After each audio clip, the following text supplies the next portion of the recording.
We are live. What is up, everybody? Adam Miller with the 941 Lifestyle Group. It is Thursday afternoon. It is 12 o'clock noon on the nose. It is a stunningly gorgeous day today in Lakewood Ranch. I wish I was outside instead of being inside, but I'm going to be outside tonight. We're headed out to a concert. Go see some live music outdoors. It's going to be a lot of fun.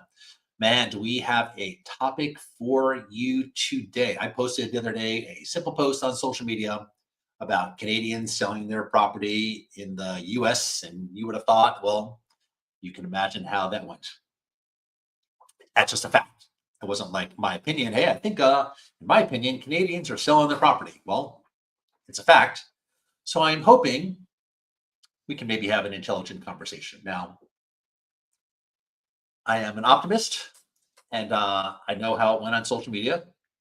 I discussed this topic with a few other people that I know, like, and respect, and they thought I was nuts, thinking that it is impossible to have an intelligent conversation about Canadians selling their property in the US. But I'm also realistic because I'm in an area that has a lot of Canadians who buy properties here and who snowbird here. So I'm hoping to have an intelligent conversation. So I'm going to share with you some of the news. Obviously, I cannot go through every single solitary one of these articles for this conversation, but this is just some of the articles that I did some due diligence on. I did have ChatGPT summarize a lot of those. But yeah, between rising costs, between some of the new rules and regulations that came into place, between the hurricanes that happened in our Gulf Beach areas, right? Siesta Key, Anna Marie Island, not necessarily my area, but down in Fort Myers. A lot of Canadian snowbirds own those properties here. So if they are selling them in a market that is shifting, and we're going to talk about that as well too, I'd like to talk about what the plan is. So without further ado, let me at least go over kind of the Cliff Note versions that summarizes all of those articles. By the way, do me a favor to drop a comment down below if you have questions, if you have an opinion, which I'm going to gather you're going to have an opinion, but also drop a comment down below. Let us know where you're watching from, because I'm always intrigued to find out where people are watching from, especially with a topic like this, because a big chunk of the people who made the comments on social media, of course, are not in Florida. Didn't really seem to be in an area that had a lot of Canadians, not neither here or there. You are certainly entitled to your own opinion, but certainly somebody who's going to be immediately affected by a lot of these changes, I'd like to hear from you. So these are kind of summaries of what is happening and why a lot of Canadians are selling their property. So new immigration requirements for Canadian snowbirds starting April 11th, which is less than just about 2 weeks. A new U.S. immigration rule will require Canadian visitors staying longer than 30 days to register with the U.S. immigration authorities. This is part of an executive order to tighten up enforcement of existing laws. The good news, no fingerprinting. I thought I did read fingerprinting. But the rule applies to nearly 1 million Canadian snowbirds, and non-compliance could come with penalties. So for those who come down every winter, this adds one more layer of complexity, and some are already considering their travel plans. Right now, let's just stick to the facts. Trade tensions are adding fuel to the fire. At the same time, we're seeing a growing trade dispute between the U.S. and Canada. The U.S. recently imposed 25% tariffs on Canadian steel and aluminum, and Canada responded with its own tariffs on U.S. goods. While this may seem like politics at the federal level, the impact is trickling down fast, especially as Canadian officials are now encouraging residents to vacation domestically instead of heading to the U.S. That message is sticking, and we're seeing it reflected in the numbers.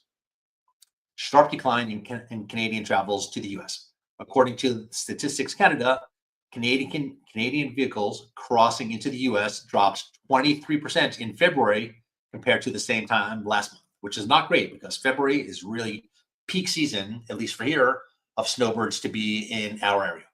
That's my opinion and a fact. That's a big drop, and that's not just about tourism, it's about economic impact in areas that rely heavily on those seasonal visitors. In Florida, the effects are already being felt, besides an area that was already inundated with hurricanes and floods and were closed for a long time. So the financial fallout, tourism and real estate at risk. Canadians make up Florida's largest international visitor group with 3.5 million trips a year on average. The U.S. Travel Association estimates that just a 10% decline in Canadian visitors could cost the U.S. 2.5 million fewer trips, 2.1 billion with a B in lost spending, 14,000 job lost. And if the current sentiment continues, Florida alone could see losses of over $1 billion per year, especially in counties like Sarasota, Lee, Collier, and Pinellas. That's all in and around where I am.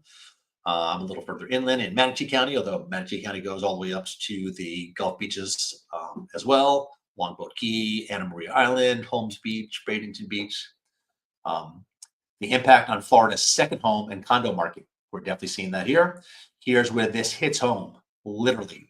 We're already seeing more Canadian-owned properties coming on the market, particularly in condo developments, 55-plus communities, mobile home parks, snowbird-heavy communities.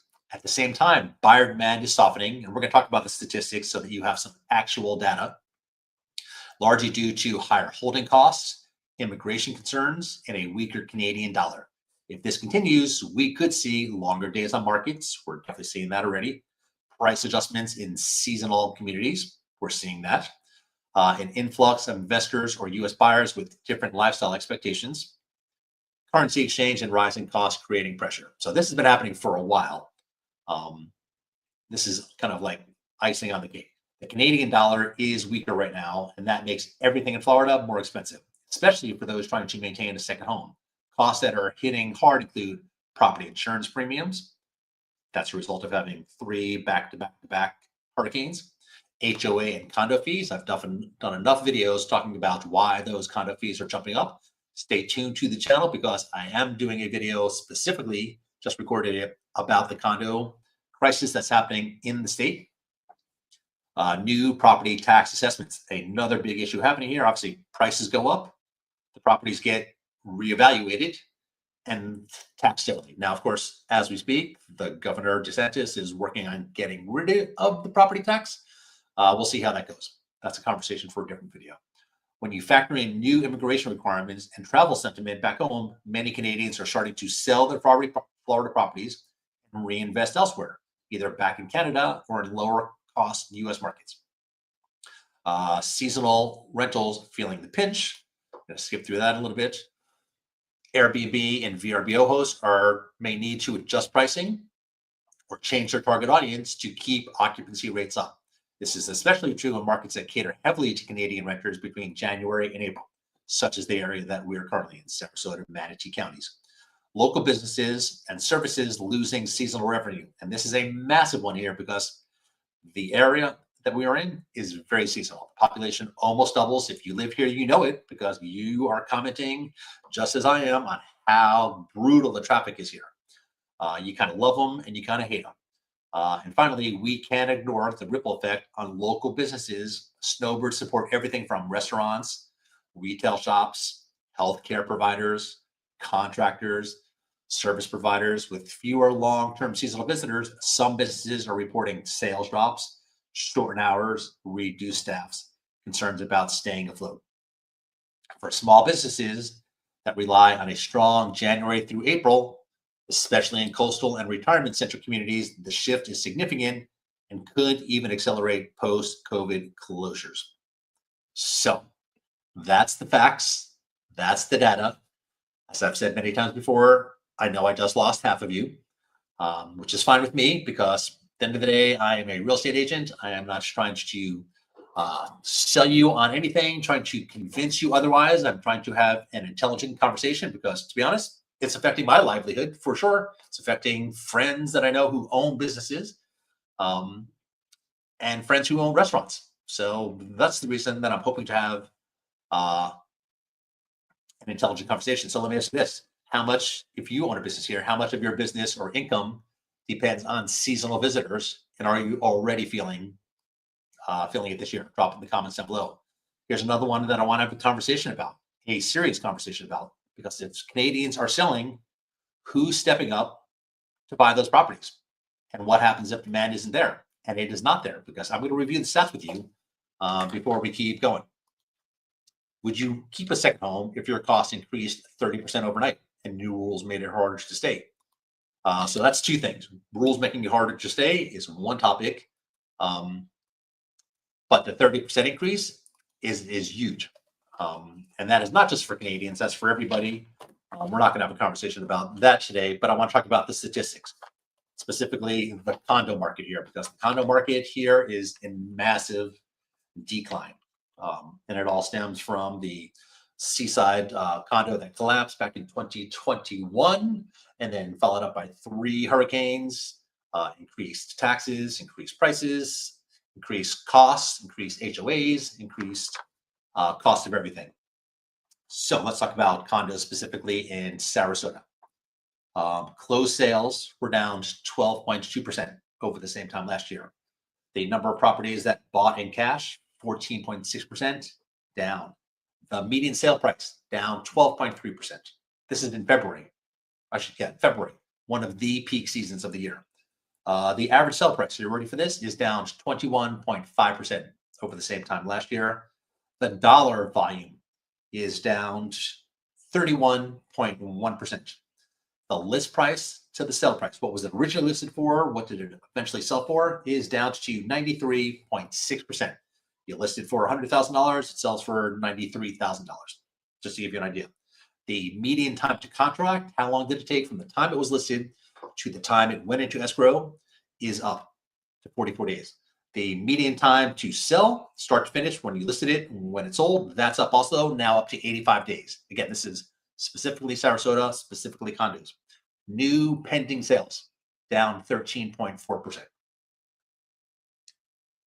The number of active listings is up almost 24%, 23.5%. So inventory is up, prices are down, the number of properties that are selling are down, and the month supply of inventory is up 35.8% to over 9 months, 9.1. That means that if no other condos got listed for sale, it would take over 9 months to sell all those.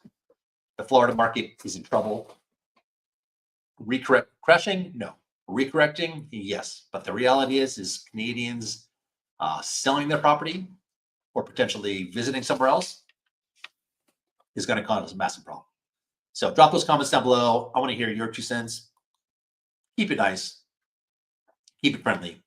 So based on all of those articles that I read, shared with you the headlines, here are the questions that I have. And I'm hoping that we can have an intelligent conversation about this because, well, let's just go through these questions first. So if Canadians and Snowbirds are selling and staying home, who fills in that gap? So this is the elephant in the room. We've got thousands of Canadians selling off their Florida real estate, especially in places like Naples, St. Pete, Sarasota, due to rising costs, immigration rules, and the exchange rate. So who steps in? Is it going to be investors? Is it Americans relocating from the Northeast and the Midwest? Is it retirees from other states? Here's the thing. If it were Americans, wouldn't they already be buying?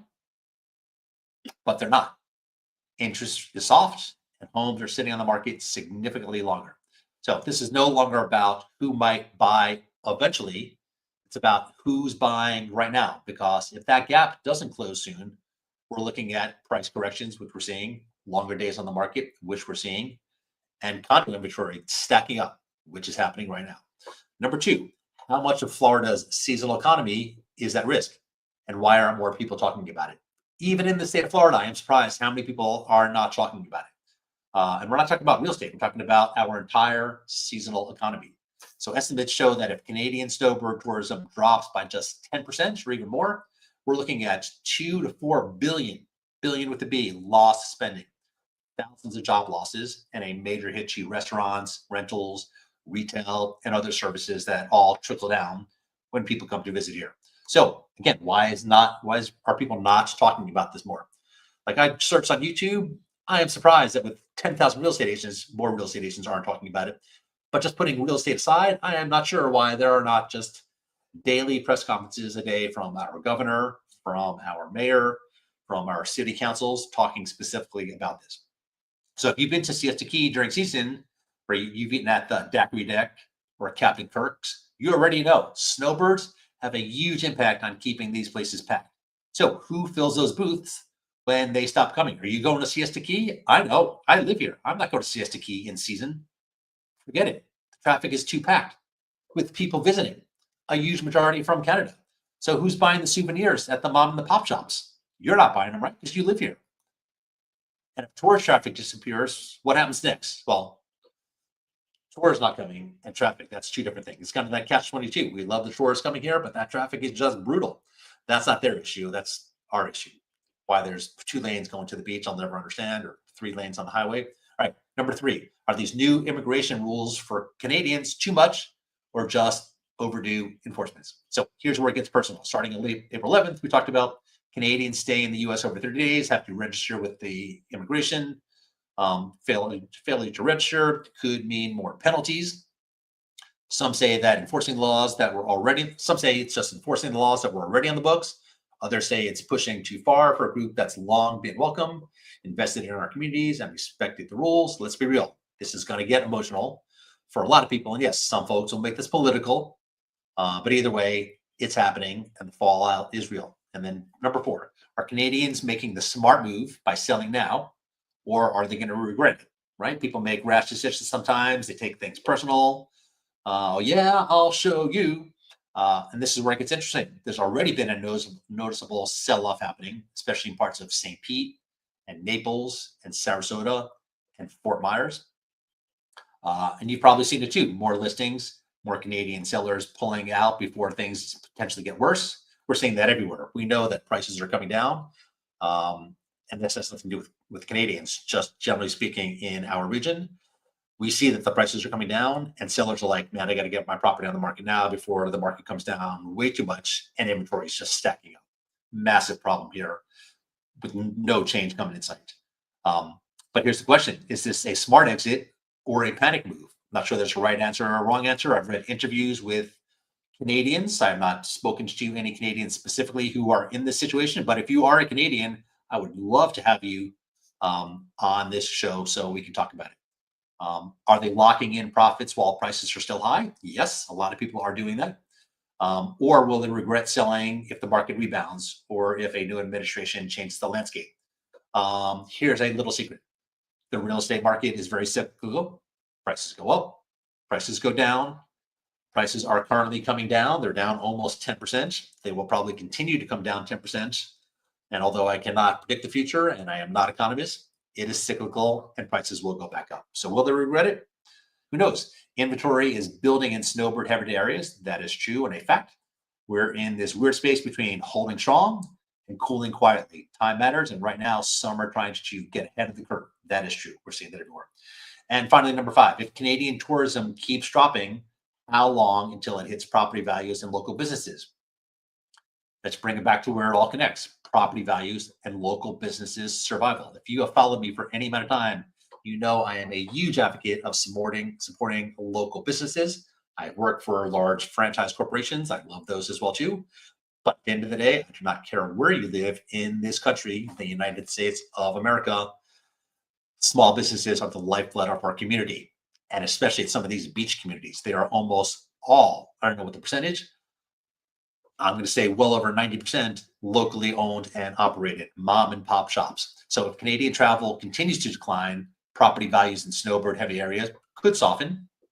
It's happening already. I'm not sure if it's happening because of Canadians. Small businesses in tourism driven towns may not make it through another season. That is true. Local economies could shrink without enough replacement income or spending. So ask yourself this: if you live in Florida, especially in a place like Anna Maria Island, Bradenton Beach, Lido, or Siesta Key, what's your plan if Canadian visitors disappear? That's not a rhetorical question. That's an actual question. Drop that in the comment down below. What is the plan? Are we just hoping that other buyers step in? Are we actively adjusting? Right? And that is typical for this country for a whole lot of things. It's not my problem until it's my problem or until I am immediately affected by it. But unfortunately, that can't work in an economy that is based around tourism and mom and pop small businesses.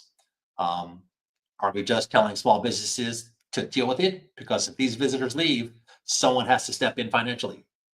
So again, the question that I'm hoping to have an intelligent answer and conversation with: are you going to visit these tourist towns and buy the souvenirs and eat at those restaurants consistently and regularly?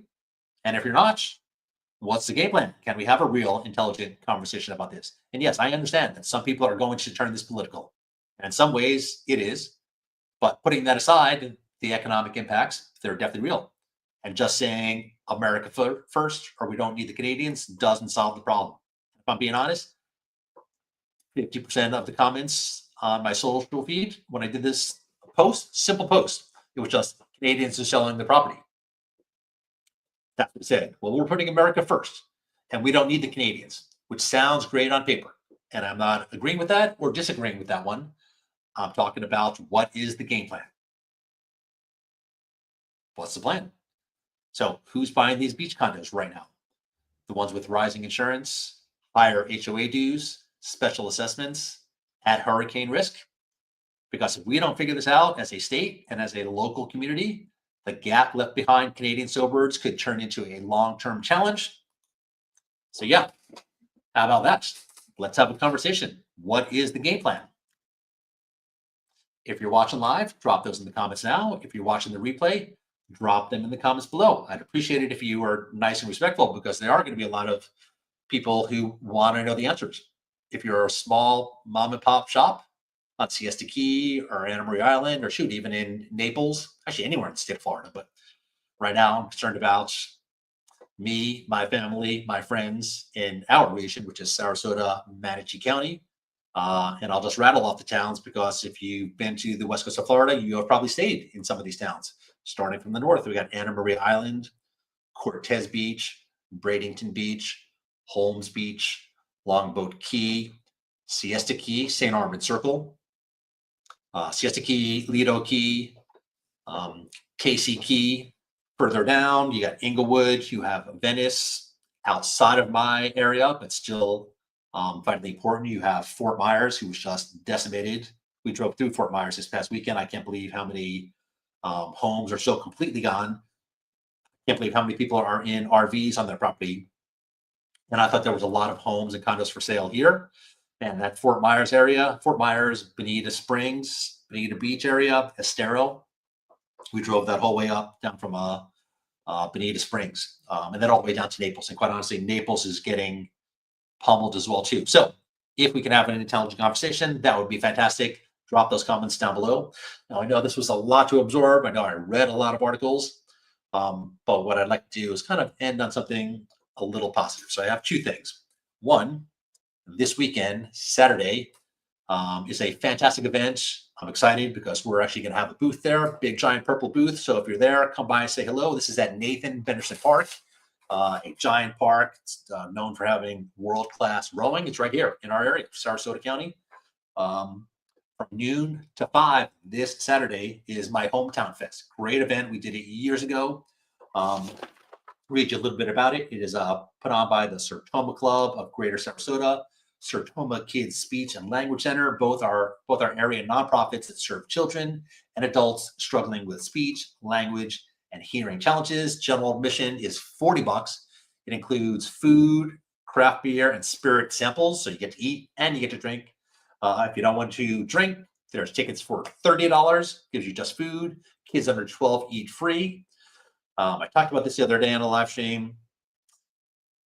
Yeah, parking is $10, which I understand, charging parking for $10, but it's being charged by the park, Nathan Benderson Park, and none of that gets contributed to the Sertoma Club of Greater Sarasota or Sertoma Kids. So maybe this is a little personal. Shame on you, Nathan Benderson. Even if you took just a damn dollar and donated it, that would be great instead of the full $10. The full $10 would be great, but I understand you have to pay for your staff and you have to maintain that park. That's cool, but I'm also paying $500 for that booth. So anyway, that is this Saturday. I would love for you to stop by. I do, because I'm a vendor, have tickets to get in. I think I have 4 left. If you're interested, drop a comment down below. I will connect with you offline, get your contact information, send those to you. But I think I have 4 left. Save yourself. I think, I don't know if there's the $40 one or the $30 one, but either way, get yourself, save some money. All right. And then finally, I would like to end something with I don't know, say a good news. But I'm all about saving people money. And this has to do with builder incentives. So the area that I am in is Lakewood Ranch. I'm not going to, the channel's about Lakewood Ranch. So if you're watching, you probably know about it. The number one planned multi-generational planned community in the country, 7 years in a row. There's about 45 different neighborhoods, and I want to say there's about 20 neighborhoods currently under construction. So in this market that is shifting and homes are sitting and prices are dropping, builders still have to build. And they are offering just some ridiculous incentives. So here's what I want to preface first. If you are interested in new construction and you happen to go to any of the model homes in any of those 20 communities, or if you happen to go to the visitor center, which is on Main Street in Lakewood Ranch, do us a big favor and register us as your real estate agent. Adam Miller, my wife Jessica, works exclusively with buyers. I'll put her contact information in the description down below. And here's why I say that. First of all, at the time of this recording, home builders are still paying buyer agent compensation, so it's not going to cost you any extra money. And those sales associates who are in the model homes, when you go in there, super nice, very friendly, extremely knowledgeable. We're friends with a lot of them. They work for and they represent the seller, which in this case is the builder. So you want somebody who works for and represents you. Yes, you will still get access to talk to them and they can answer their questions. We utilize them as well too, because to be honest, they know more about the properties than we do. But you're not getting a deal because you chose not to have a real estate agent represent you. I'm not going to go through all of these, but I can get you access to these. But look at some of these deals. 4% off on select home sites. All closing costs paid for. All closing costs paid for. 4.99% interest rates. Receive up to $60,000 in home discounts. Fly and buy. Del Webb is going to pay you to travel, to reimburse your travel to come check out their properties. $45,000 in design options. 6% in bonus cash. There's a lot of these 2-1 buy down rates where your interest rates is 4.25 for the first year and 5.25 for the next 29 years. There are phenomenal deals to be had. So I can get you access to that. If you are interested, drop those comments down below. Like I said, if you didn't watch live and you're catching the replay, we appreciate you guys watching. If you want to see more videos, kind of sort of like this, I generally talk about what's happening in Lakewood Ranch, but this is kind of affecting our area as well too. Subscribe to the channel, smash that like button for us. It really helps the YouTube algorithm. And again, drop that comment down below because we really want to know where you're watching from. If you have any questions at all about the real estate market here, contact information is down below. We will see you next time, everybody. Thank you guys so much for watching. Have a great weekend.